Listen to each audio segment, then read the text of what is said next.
Il y a des lieux qui transpirent la passion du travail bien fait, des outils que seule la mémoire du bois n'a pas oubliés, des senteurs de sciure qui témoignent immuables d'un savoir-faire séculaire. Là, on est sur du noyer. C'est un joli noyer avec un cœur bien brun qui va nous donner un petit bol et donc une petite assiette qui va permettre d'être utilitaire, de pouvoir manger dedans sans problème. Pourtant, Damien ne vit derrière son tour à bois que depuis 5 ans, mais une vie intense, presque exclusive, pour faire apparaître, comme par magie, des objets au fil de ses gouges. Menuisier, charpentier de métier, formé chez les compagnons, c'est à l'approche de la quarantaine que Damien décide de s'installer tourneur sur bois pour justement retrouver le bois, son odeur et toutes ses essences.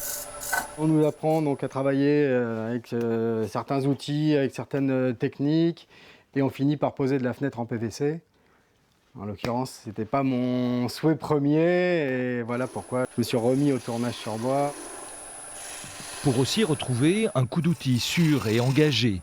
Tous les bois sont tournés ici, noyers, frênes, buis, fruitiers, pour peu qu'ils n'aient voyagé plus de 100 km jusqu'à l'atelier.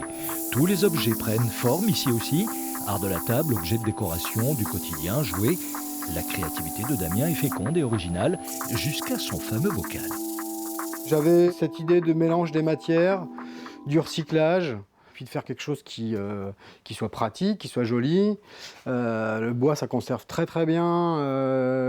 Par exemple, la fleur de sel, je les ai fait pour ça aussi. Ça évite la condensation. Donc la fleur de sel, elle va se garder très bien parce que le bois respire et va éviter...